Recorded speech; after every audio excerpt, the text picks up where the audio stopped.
Unless you're deep within the Canadian basketball community, you might never have heard of Vidal Messiah. He did play U.S. college ball, has worn the Team Canada jersey, and has played all over the world. And that's the message that Messiah is preaching, that basketball shouldn't be necessarily about making the NBA, but to be used as a vehicle to get you things like an education or travel around the world to places you'd never otherwise go. It's all part of the teachings at Messiah's Hoop Factory, where they are building better ballers. It's life. It's how to be healthy, how to eat properly, how to get your rest. Life skills, how to communicate. You know, we have a lot of young kids in there. They're kind of shy, they're still in their shell. So it's definitely more than basketball. It's building better human beings, I think. The key with Vidal is he's more about the individual. If he can work with one person and see the strides that one person has made, then that's gonna pay him more so than anything else.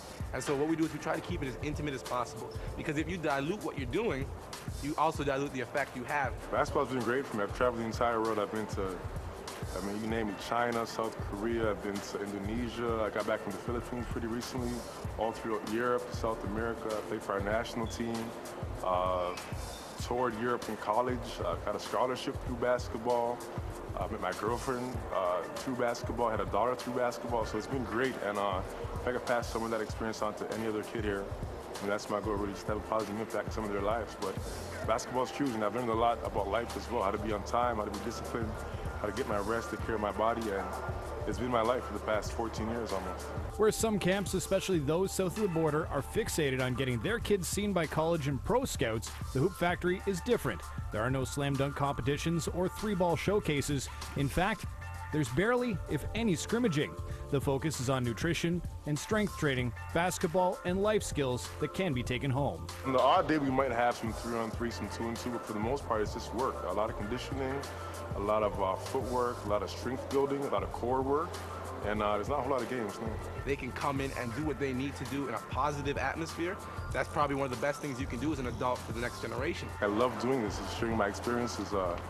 Growing up, I didn't have a lot of guys coming back and telling me what they went through, so I love doing this. Really, there's not a whole lot of planning. On my part, I kind of just come in and I have tons of drills on books and journals, and I just kind of pass it along.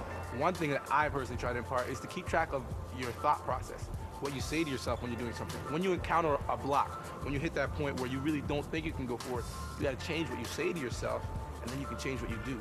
Because the world exists inside out. The way you feel it on the inside is the way it exists on the outside.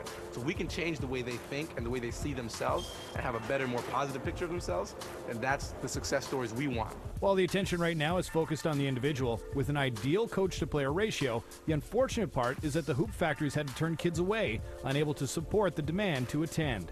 We only take 30 kids per week, and right now we're almost at our limit. Some kids just can't afford our programs. Like I said, we get any type of funding from private sponsors, companies, individuals, whatever, just to help out with a couple kids. I mean, they'll make a world of a difference for sure.